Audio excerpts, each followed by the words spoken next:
Hello, I'm the Angry Spork.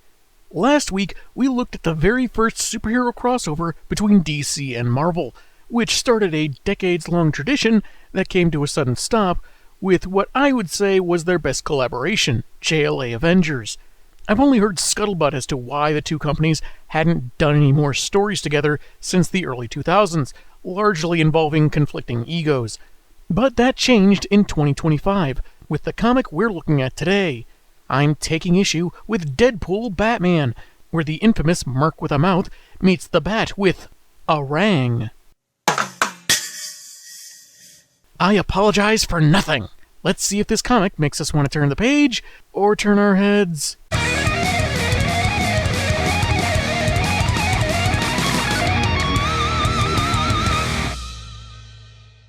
The cover is pretty good, the stars leaping forward from a cloud of smoke. Insert Wade had too many chimichangas joke here. There's also a neat wraparound variant, the two of them about to throw down in an alley, and another where they're dropping in on the Joker, who's wielding a fish.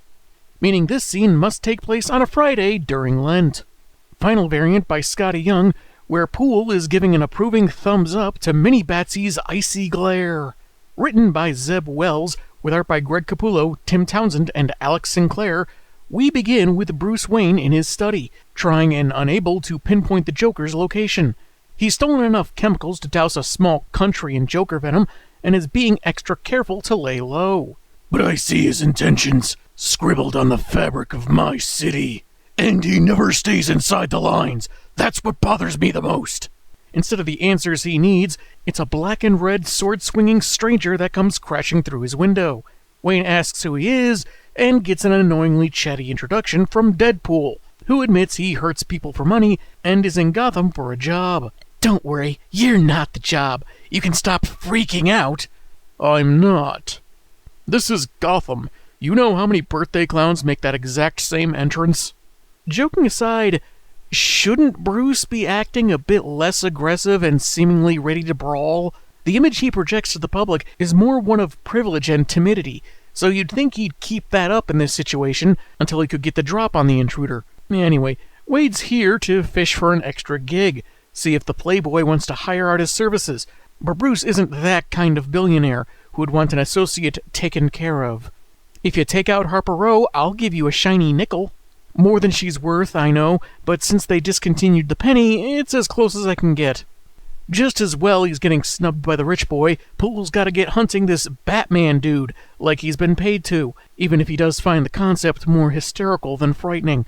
Wayne tells him he may find this a difficult task. Batman is at home in the shadows. No one finds him unless he wants to be found. Also, he can beat anyone with prep time, and survive falling from the moon, so, you know, he's pretty awesome, just saying. The bat signal is lit up, further delighting the mercenary, and he takes off, with Bruce preparing to head out as well. Wade soon climbs to the top of police headquarters, where Jim Gordon is waiting by the signal. Is this the line to meet Batman? Also, why does the gift shop charge you $20 for one I Heart Bats button? I kill people for money, and even I think that's wrong.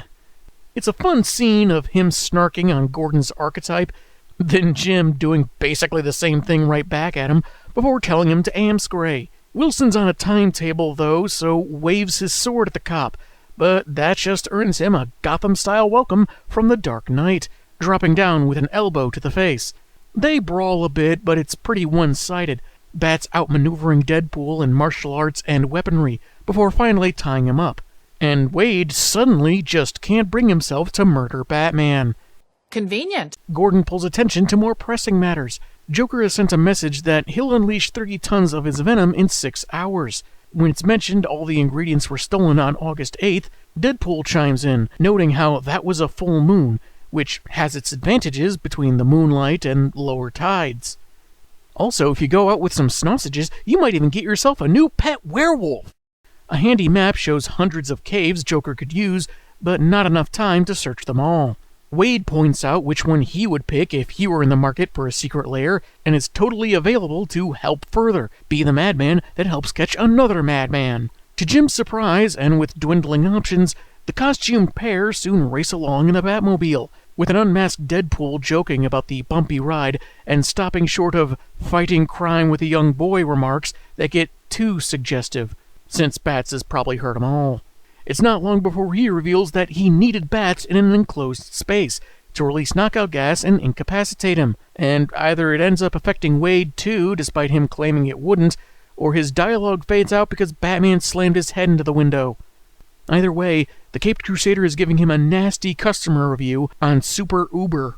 He later wakes up in a lair littered with decor that looks like it came from a nautically themed amusement park, with Poole standing beside his client, the Joker. It's not usually the jester's style to hire someone out for his feud with pointy ears, but after some self-examination, he realized why his schemes fail, and needed a peer to help him out. He got Clarion the Witch Boy to locate someone as crazy as he was, who turned out to be in another universe, so tried using the cosmic treadmill. That thing is harder to use than it looks. But I don't hear these glutes complaining. Nightwing who? He's already sent a bunch of pics to Harley Quinn to show her what she's missing. So is there another evil cosmic treadmill he would have access to, or did he somehow rob the Justice League HQ? And I thought the treadmill was just for time travel. Now it can bridge realities? Whatever. He couldn't use it anyway, so called Reverse Flash. And so here we are. Bats commends the Joker on his ingenuity, finding someone crazier than himself. You've spent a lifetime trying to drive me insane. That clown did it in an hour. Do not call him a clown. That's insulting. I am the only clown here. Whoa-ho-ho! Boutonniere's fired. In fact, Deadpool seems to be the most worthy opponent of the Batman's obsession. Specifically, Obsession by Calvin Klein. I got a bottle at a white elephant party, and it's not really my thing, but I figure a guy with his face could use all the help he can get. Joker tries to excuse his hired help so he can kill his foe in private, but Dead to the Pool admits to an increasing intrigue with Bats, like they could have a prolonged quasi-relationship that encompasses both their lives. Bit of meta-commentary on Joker versus Batman and all, and suggests they could both be the hero's nemesis. I can be the younger, sexier, funnier one he truly fears, and you can be the one who laughs at his own jokes. Hey now, don't go comparing Joker to Michelle Wolf. Mr. J thinks that's a dandy idea, and suggests they shake on it. This, of course, is a way to infect him with Joker venom, which has the typical effect, but he's lucid enough to recognize the double-cross and smacks Joker aside to go free Batman, saying his mind's never been clearer, and his healing factor probably nixed the Joker venom, though he still looks very Jokerized. Naturally, Bats freed himself and goes after the Joker, who explains that the aquatic carousel is rigged with the device for his venom. In 30 seconds, it'll be pumped into every utility pipe in Gotham, until someone uses the switch at the center of the ride. It'll detonate the poison harmlessly, but will also kill whoever presses it. Whether to sacrifice himself for the city or choosing to spare his own life, Batman dies tonight.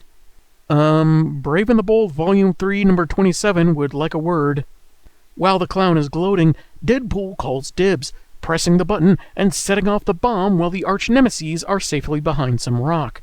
Later, after Joker is stowed in the trunk of the Batmobile, Wade emerges from the cave, smoking, still bearing a rictus grin, and not much damage to his suit. Was the bomb just not that powerful, or does Wilson have a really good tailor? Bat says he's not really obsessed with Wade, having known since he offered to help what he was up to, but it was the quickest route to the Joker, and not much of a risk to turn the two of them against each other. But the Merc did save the city, so he can go back to where he belongs, but should never return to Gotham.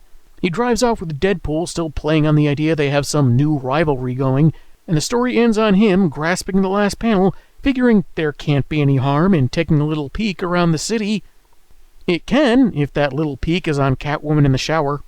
Notice I said the story ended, not the comic, as it has 6 backups, I guess as a way of making up for lost time since 2003. First up is The Gun and the Sword by Chip Zdarsky with Rachel and Terry Dodson on art. It tells of Wonder Woman fighting in World War II and eventually meeting Captain America as he's got fascist moron numero uno at gunpoint. Nazis. I hate these guys. He struggles over whether or not to squeeze the trigger for all the death he's caused. One bullet to end someone who doesn't deserve the gift of life. Steve, I get where you're coming from. I'd be tempted as well, but think this through. Who else are you going to punch in the face over 200 more times?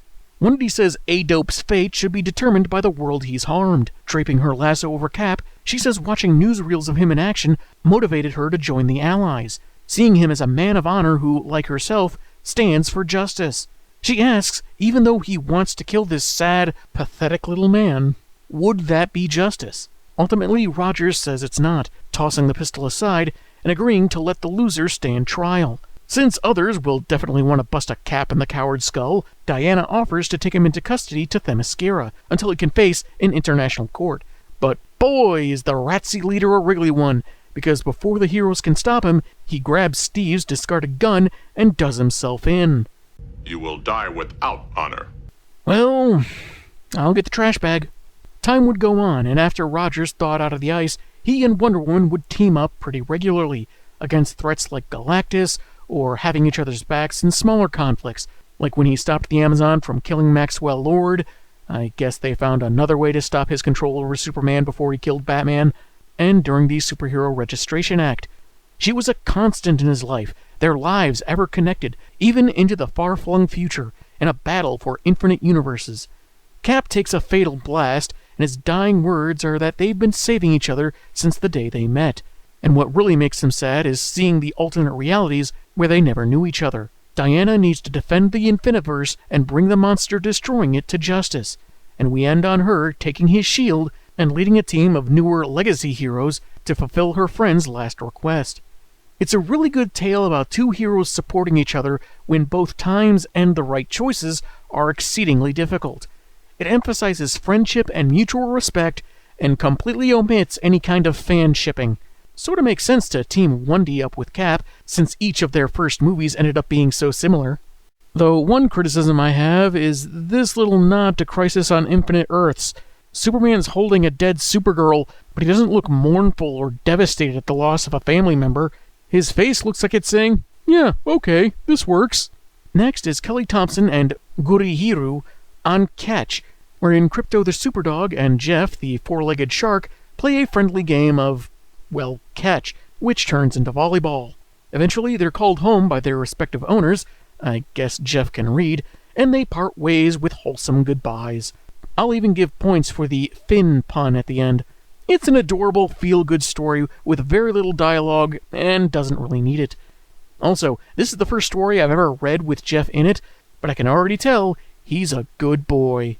The Red and the Green by Kevin Smith with artists Adam Kubert and Frank Martin takes place in Hell's Kitchen, where Daredevil contends with the League of Shadows while Green Arrow fights the Hand, two fights that end up colliding.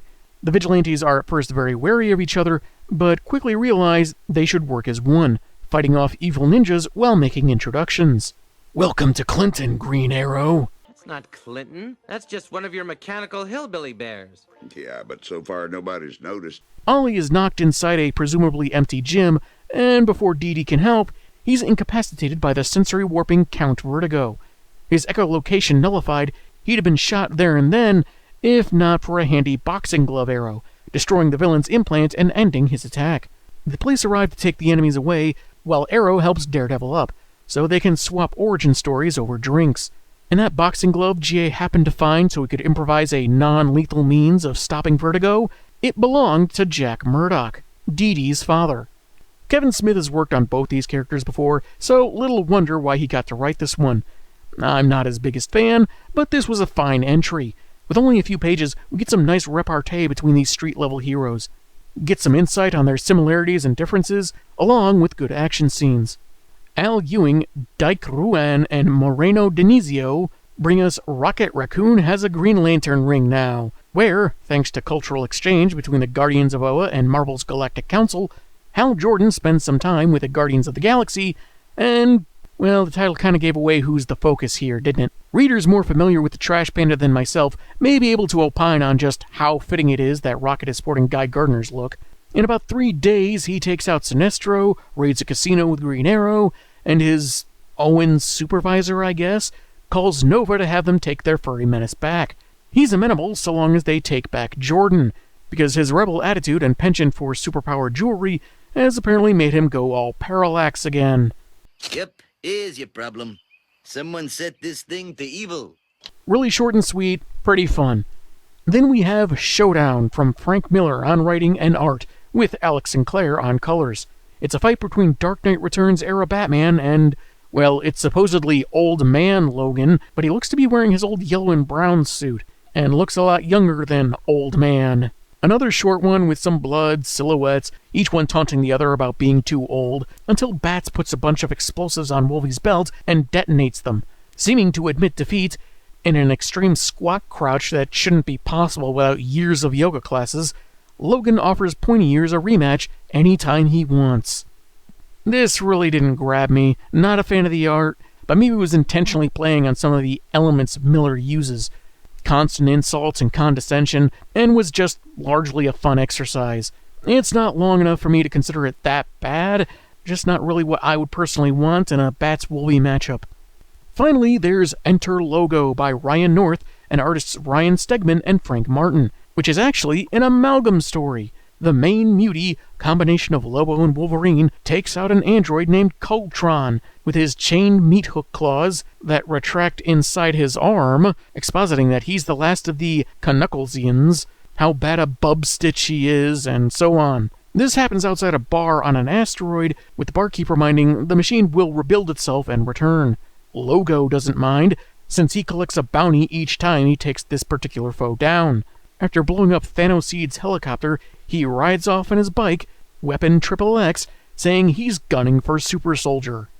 It's a neat concept, has a fun Easter egg or two, pretty enjoyable, especially for Lobo fans I'm sure, since this mashup seems to take a lot more from the last Zarnian than Wolvie. That was Deadpool Batman, and with the backups out of the way, what did I think of the main story? The setup works, Joker shaking things up by hiring Deadpool for a plot to finally end his foe. While it could have worked as a same universe kind of story, leaving them separate is fine, even if the cosmic treadmill angle doesn't seem to make much sense to me. Couldn't Clarion have just cast a spell to open a portal or something? That's just lazy writing. Wade giving less than maximum effort in the initial fight was both funny and a believable way to try tricking his target, though you really gotta wonder if Joker's money will work on an alternate Earth. I mean, if each universe has bills with the same serial number, but both are technically legitimate currency, yeesh, this story raises larger economic questions I neither anticipated nor am qualified to answer. 2 chickens is a pig, 2 pigs is a cow, and 2 cows is a fortune. As I hinted earlier, there are details seasoned readers may have seen before. Joker, specifically Joker, trying to force Batman to choose between literal or symbolic death, only for someone else to throw themselves on that proverbial grenade. Mr. J's ego dissolving his partnership seems similar to the first Bat's Spidey crossover, but this was more him being goaded by a third party, rather than increasing disagreements with his cohort. Familiar, but I wouldn't call it derivative. That said, I think it could have been sold better here. Maybe actually show Batman get frustrated, or act frustrated, with Pool instead of some stoic snark. Then, when he tells Joker his contractor did a better job of driving him loony, Wilson can confirm. Still, it does have a certain charm, which may vary by reader since Wade can get a little crude, which is in character, to be fair. Batman, of course, seemed to have everything figured out early on, which feels expected because I'm Batman. But the downside is that he doesn't at all feel challenged. He defeated Wade pretty easily, seeming almost playful, and sure, the guy suddenly deciding to be so helpful should raise suspicions. But there were moments where Bats did or said things that you'd think he'd either not bother with, like specifying he wasn't in danger, or behaving so Batman-like as Bruce Wayne. Though perhaps much of that is for the book's humor. I got the sense his overly dramatic narration at the beginning was the writer having a bit of fun with Pointy Ears' serious, brooding demeanor. Or how he was clearly uncomfortable saying accountability. I can definitely see modern vernacular like that feeling like acid in his mouth. I also wondered if maybe Deadpool, with his famous fourth wall awareness, knew Bruce was Batman and was just messing with him, or maybe it was part of goading him into their fight, but there isn't much in the story to support that theory. The art is really good, with great detail on Deadpool's disfigurement, and managing to show him smiling under the mask without it being too cartoonish looking. Though the Batmobile they have is a bit too bulky for my taste, I've never been a big fan of this look for the Joker, or his wispy dialogue bubbles. Maybe it's how subdued the red lips are, maybe that his dome screams, "Pale mortician that got a trendy new haircut." I'm not saying it's bad, I just didn't care for it. But at least he's funny here. Overall, I would say this is an entertaining book, even if some of the ground it covers is familiar, and honestly, a stronger return to Marvel DC crossovers than I would have expected. The humor can get a tad crass, but not abundantly so, visuals are well done, and the bonus backup stories are mostly fun. It's worth checking out and seems to be a decent start to a new era of Big Two cooperation. I'm the Angry Spork, and man, have I got issues.